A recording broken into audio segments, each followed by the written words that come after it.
Yo, what is up? Welcome back to the Culture and Cannabis Podcast. I am one of your hosts, Full-Time Tony. I'm here with my guy, JC Coates. What is up? What's up, How we doing? What's up, my good brother? I was live on Instagram, and then it just, for some reason, just dropped me out. I don't know what happened. Someone must have, hacked my phone, but...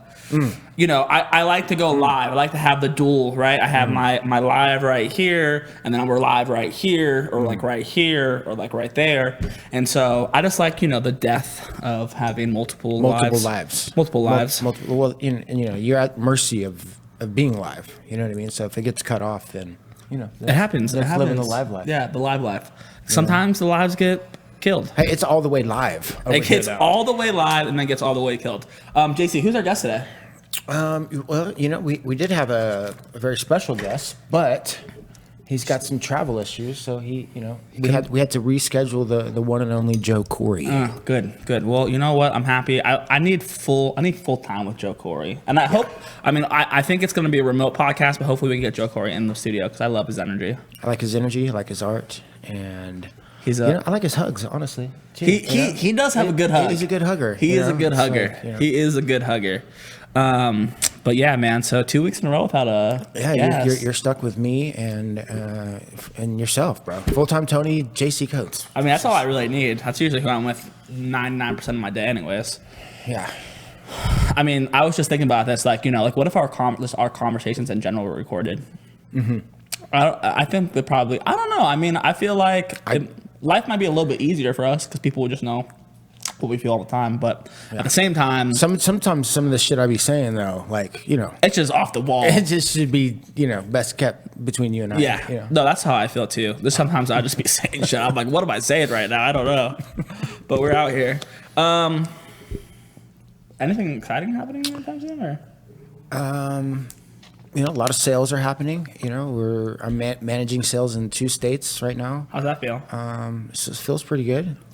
One is, all about the packaged flower, and the other state is not so much about the packaged flower. It's like one state can't get enough packaged flower. They're like, they'll literally do anything for packaged flower. I was going to make a joke on here, but, I don't want to get called by any HRs. Yeah. But literally Nevada will literally do anything to buy weed, and then it's like in Oklahoma, it's like hit or miss whether or not they're going to buy packaged weed. Yeah, it's like it's a different time. Well, and then what's going on in Oklahoma? Why don't people buy packaged weed? I think, first of all, they're in a different place in the process, right? And when I talk about the process is, the inception of the medical program, and then they cruise along and then go into the recreational. And so through that process, the market demands changes, and the patients want a certain kind of product, and the recreational, they want a certain kind of product. So right now it's in the very infancy of that process, right? And so for them in Oklahoma, they haven't even really gotten to the packaged flower part of this whole thing. So that makes it difficult for us, right? It's one of the many obstacles that we have out in the sales field in Oklahoma. But listen, we have a few dispensaries, like around 10. Teeters 10 to 15, we have really great relationships. They see the value in the packaged flower. They understand that it's clean. They understand it's better for the patient.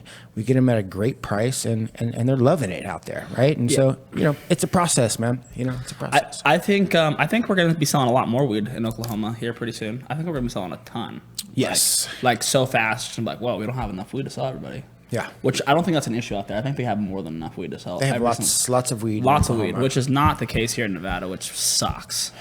Just Nevada, grow more weed, Nevada. What's happening? We have that limited license situation. Limited license situation. It creates different, problems that don't really exist in places like Oklahoma. Yeah. No, it's just different issues, different problems. I think I'd rather have Oklahoma's problems though. Would you? Yeah. I think I'd rather have Oklahoma's problems. Yeah. We do have those problems. Well, yeah, we do. Yeah. So it's like, if I had to pick one or the other, it would be Oklahoma problems over Nevada problems. Speaking of Nevada, something that I'm going to try to say calm for. Yeah, well, I mean, let me just frame. Let me set you up, right? So, like, I'm not happy right now. You know, a lot of people aren't happy, right? And it's, you know, it's justified, right? Some of that justified anger. But Am I justified to be angry this time, JC? I mean, you know, I don't really believe in justified anger, but this could be a situation that could be an exception. You know what I mean? Like, so with the lay of the land out here and going back to the process of medical to recreational to do you smoke it outside? You know, Nevada, where are we at in that process, right? Well, so we still haven't figured out the public consumption of this thing.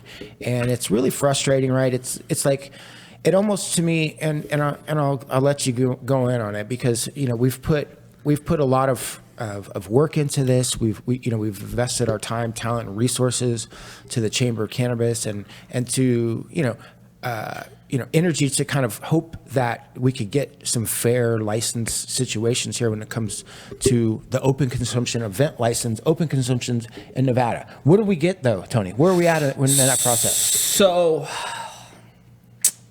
it's not good. Let me just say that. Let me first start off by saying, I think that the Chamber of Cannabis and Steve Yeager, those people, two individual groups especially, have done a wonderful job of getting this bill to the Senate, to the legislator, to be proposed on the floor, and like very close to getting passed.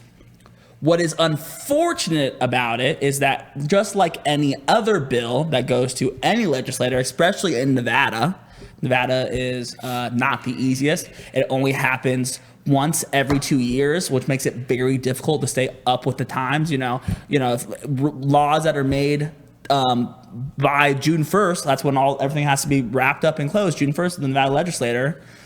That's what we get. That's what we get, and we have to wait 2 years from that June 1st to ever change those laws again. So that's the frustrating part. So let's talk about this bill. AB 341, the Cannabis Consumption Lounge bill. So this bill has been something that I personally, and I know JC has, since legit the day I got into the cannabis industry almost 6 years ago, that I was like, this needs to happen. Like, this is, you know, Las Vegas is the vice capital of the world. We have prostitution, we have alcohol, we have gambling, and now we have marijuana. So to not have a place where you can legally consume it is the dumbest shit ever. So having these lounges pass in any form is, in retrospect, is a win. It's just, unfortunately, this type of win doesn't feel as good because of the way that the bill set up. So the initial bill was the idea that these consumption lounges would be like liquor licenses, right? You could, if you owned a current business, if you owned a coffee shop or a barber shop or a restaurant or, you know, maybe even a gym, anything, that you could apply for these types of licenses just like you could a liquor license, and let people be able to consume products in their facility. Even like a yoga studio? Even like a yoga studio. That'd be dope. And then, you know, there would be, it would be better priced, right? And so instead of being like a $250,000 application fee, it would only be $5,000 to $10,000, a lot more manageable. And then also on top of that, they really wanted to do a social equity part of it, which I completely agree with, to help people who literally got put in jail for years on years for literally selling the same drug that I put, that's air quotes for anyone listening, drug that me and JC sold today. Okay, so that's fucked. So they're trying to, we got to fix that first, right? So they're trying to, all right, social equity program. We're going to let people that were disadvantaged by the war on drugs be able to get one of these licenses in even an easier way. And somehow make it so that they get priority with getting these licenses. So that was the kind of the initial idea, right? Obviously, when you propose a bill, there's so many open ends of it. But that seems really reasonable. It seems very reasonable, right? And so, and then also there's, and then when it got towards proposing it, the idea was to allow, so to be competitive for these lounges, to allow this thing called a single serving license, which would essentially allow the consumption lounges that were independent, not attached to a dispensary, be able to buy product, wholesale product, just like how any bar does in the state of Nevada, from any wholesaler so that they can then sell it in their establishment. Okay, so that was the bill. Mm-hmm. Fast forward to beginning of this week, we find out that there's been a lot of amendments made. These amendments include limiting the amount of licenses to 20 of independent contractors. So every dispensary will get granted one automatically. They just get one. Then for people like me and JC who don't own a dispensary license, or anybody out there who wants to get a consumption lounge license, only 20 licenses are going to be put up. And it's going to be done in a lottery style system, which I'm indifferent about the lottery style system. I believe that the lottery style system could be more fair than a merit-based system, as you saw with the licenses that came out a couple years ago where they sued the state, all that stuff. Obviously, merit-based system is a little tough. Obviously, I think a merit-based system makes more sense. You know, you have people and companies like Cultivations and Productions who have been in the industry for many years who maybe do want a lounge, right? I feel like their merit, right, should take precedence when applying for these. Maybe not, maybe it should. Anyways, so 20. Out of those 20, 10 gets put aside for social equity, so people that were adversely affected by the war on drugs. And then the other 10 goes to an independent system.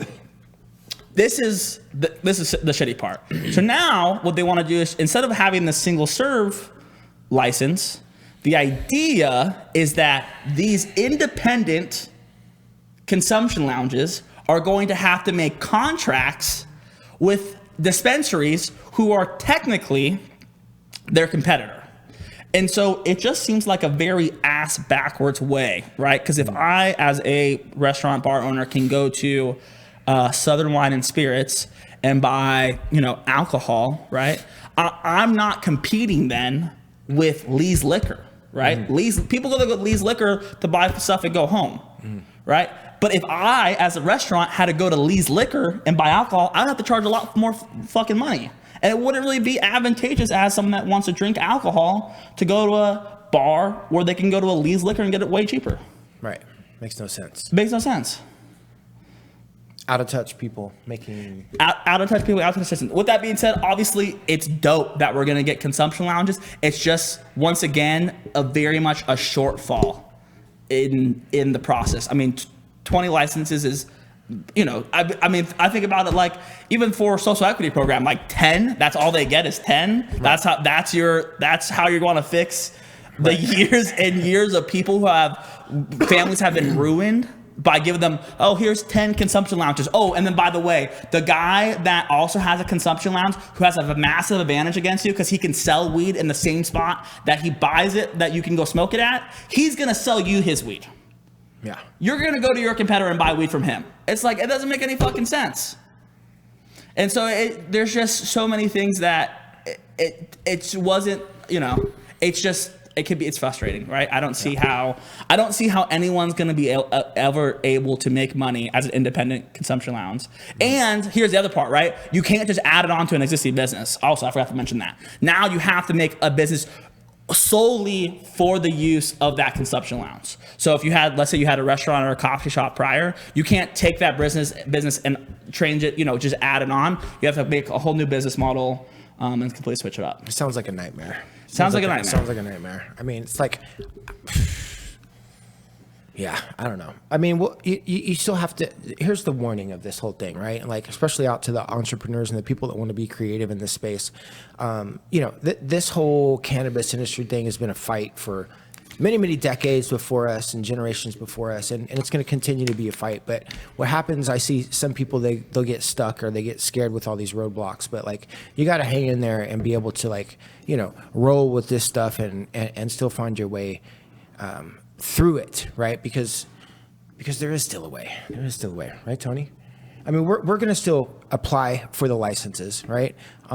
Even though as screwed up as it is, you still got to take the steps to do it. And at the end of the day, like for me, my main thing is it just sucks, right? Because they regulate the way that we sell it. You know what I mean? And I've kind of like rearranged my whole life for that, right? And then it's like now they want to rearrange how we consume it, right? And so it's just, it's just a big money grab. It is a big money grab, and it's so unfortunate because you have people like the Chamber of Cannabis, who we've donated to, and a bunch of other brands have, to propose a bill that was fair and just, right? And then, you have people at the legislature who don't really fucking understand what's happening, right? Mm-hmm. And it really, what it comes down to is people campaigning, people paying, to oppose it, right? Mm-hmm. So the whole point is, well, how can we make it as difficult as possible so that these lounges don't thrive, so that, whoever doesn't want lounges to come are benefiting from it. So it's just unfortunate. And it's like, we're just one group that wanted it this way, right? I think there's two other main lobby groups that were, kind of had a different opinion, wanted just certain things a different way. Yeah. And it's, they may or may not have had more influence, money or whatever, but some of the things probably got shifted in those ways, right? And so that could have been groups that were, had the best interest of the dispensaries, right? And dispensaries don't want fucking, open consumption lounges everywhere, right? They want people to come to theirs, right? Yep. And so you bet your ass that they had people down there, writing legislation and lobbying for the things that they want in their business, right? And so, it sucks, right? It's just like, the little guys, right, with the no money, right? We always kind of like, you get left out, right? Yeah, and here's the shitty part. Dispensaries have the money, right? These dispensary groups have the money to hire high power attorneys. I'm talking some of the best motherfuckers in the business, hands down. These guys are, top that can pull money together to then sue the state, which, I mean, you're probably talking easy $250,000 to do an endeavor like that. None of the small people, like, even if I got 1,000 people together, it'd be real tough to get $250K just to hire a lawyer to sue a state, right? Mm-hmm. So it's just, we don't have the resources to change it otherwise, right? And, it ends in a couple days. One thing that I did forget to mention is that dispensaries will have to pay $100,000 a year, while independent contractors will have to pay $10,000 a year. With that being said, $100,000, while it seems like a lot of money, is like 3 or 4 days of sales at a dispensary. And well, I mean, if you have a healthy store, if you have a store that's doing well, you will do $100,000 within 15 days of that month. Like, I'm almost gonna say any store in Nevada right now, within 15 days in a month, are doing $100,000 in sales. Total revenue. Total revenue, and that's not, there's a ton of cost. Obviously, if you own a cannabis business, you can't write anything off. So, they're probably not making a massive margin on it. But my point being is that $100,000 to a dispensary that you can sell a lot more weed by having a consumption lounge on top of it, really isn't that much comparative to the person that has to pay $10,000, do a build out, and then buy the weed from a dispensary that they have to compete with. So it's just like, I just didn't see I don't know how anyone couldn't see that, right? Like, I don't get how, like, that's not, like, so apparent. But the biggest thing is, though, this is the other part about legislation, is like, well, do you care about getting this bill passed, or do you care about, living and dying on these detailed hills, right? Yeah. And so it's like, and so it's like I don't want to call it Russian roulette, but it feels like Russian roulette, right? Because it's like once you get a bill passed and signed, that motherfucker's in there, it's set, and then it's going to take. You have to wait another 2 years to make any amendments or changes to that bill. So it's like, hopefully within 2 years, people care enough about the issues that you guys had talked about 2 years prior to change it then. But most of the time, it doesn't happen. Yeah, I mean, that's why you got to keep moving and have other things in play. Because I know there's some people out there that probably thought that, they could make a living off of the consumption lounges. This was the thing in the cannabis industry that was going to happen, that was going to, open up for them, and maybe some of the opportunities are going to happen, but it's going to be a little bit less, But for us, we were an event company, right? Like, we could have just waited for this, right? Because that's what we did. But instead, we expanded to Oklahoma and focused on different products and stuff like that. At the same time, participate in lobbying to help legislation work in our favor. You know what I mean? But I see a lot of people, and it's just a warning out there to the creatives and the entrepreneurs out there. You got to keep all balls in play, right? You got to keep moving, because a lot of times these things that we're so hopeful they're going to turn out a certain way, in fact, most of the time don't turn out exactly the way that we think, right? And so we have to be ready for those pivots, right? That we have to get through. I mean, and here's like that at the end of the day, as I'm up here bitching and complaining, and I will never not bitch and complain. Let's make that very clear. I will always make sure my opinion's heard. With that being said, we're still gonna fucking apply for a license. Like I'm still gonna try to hit 20 because I've been fucking for the past 6 years waiting for these fucking licenses to come out, right? So it's like, yes, does it suck the way that it's set up? 100%, 150%. It sucks. But at the end of the day, if you want to play ball, these are the rules, right? And it's just unfortunate that people with a lot more money than you make the rules, but that's just how the fucking world is. In any aspect of anything. So it's just like, either find your route, make your money so then you can make your impact, or give up. Those are your only options. Yeah. And the only way to make progress is to not quit. And that's what it's all about anyway, is progress, right? And a lot of times, I talk about it all the time, right? Like, you think you want to sell the weed, you think you want to get the license, right? What it is that you're yearning for is just progress in your life, right? And so if you just stay committed to that purpose, the obstacles don't matter, right? Because you're committed to the path of progress. Yeah. And I think this is a wake-up call too, right? I feel like so many people want things to be a certain way, but do nothing about it, right? Like, this is something that I've been personally working on heavily for the past 2 years, behind scenes with people that make these types of decisions. If you want to make a change or you want something changed, well, you got to do something about it. You can't just fucking complain from the sidelines. You got to fucking hop in the game and tell them what's going on. You got to start a chamber of cannabis and hope that, maybe the bill you propose gets passed the right way you want it to be proposed.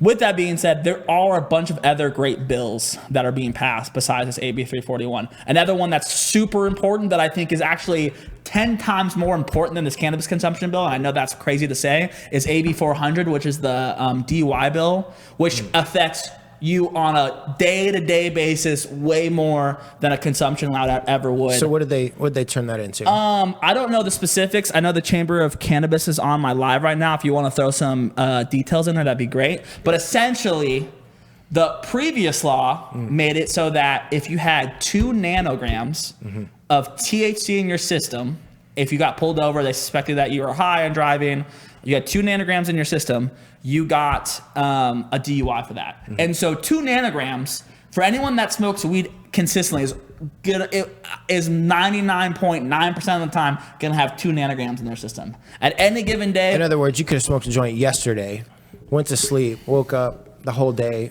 and get popped that evening and got a DUI. Bingo. When you weren't high. Bingo. So it was all wrong. So did they fix that? Yeah, so that's what they're trying to fix right now.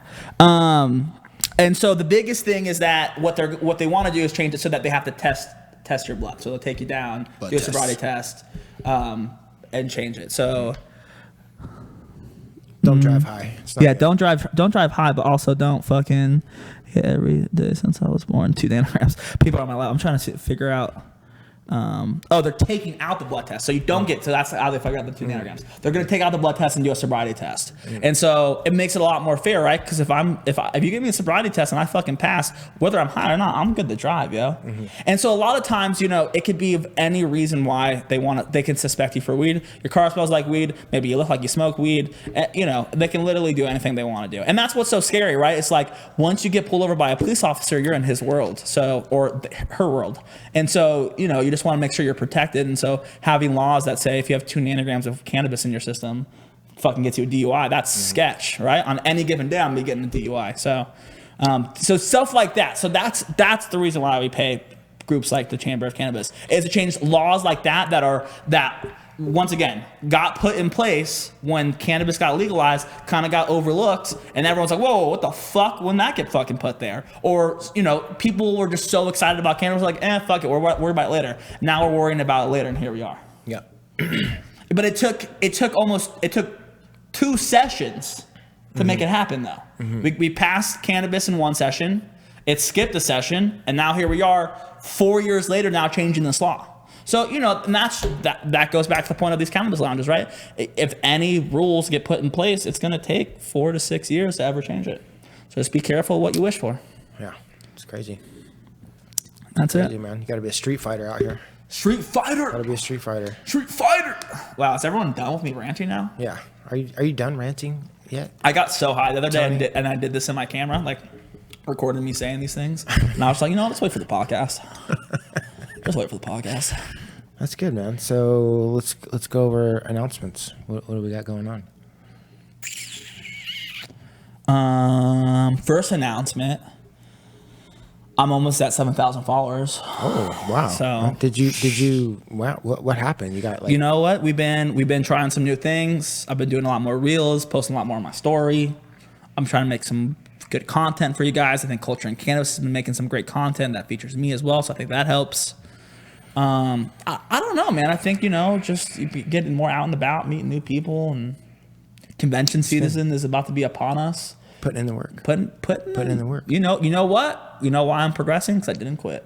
That's it. That's all it comes down to. So that's announcement number one. So if you don't follow me on Instagram, I don't know why you don't. You should follow me on Instagram. 16,000 on the CNC page. 16 motherfucking thousand, boys and girls. Started at zero. Started nothing. Started at zero. Now here we are. We got an event this Sunday.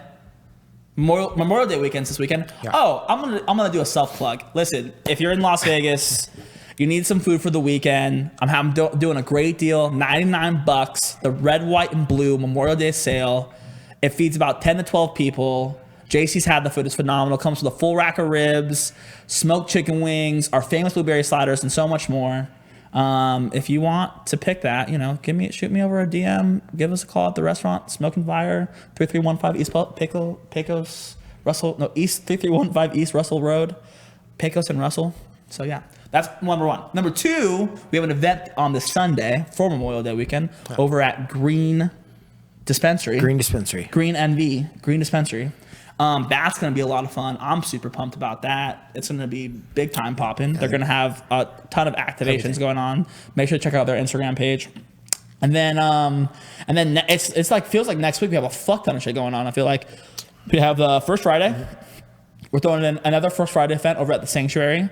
That's going to be from 5 to 7. 5 to 7. Yeah. 5 to 7. We're gonna have some live artists. We're gonna have live glass blowing. We're gonna have OG Surge on the 1s and 2s. We might have some performers. We're gonna have a food truck. We're gonna have brands.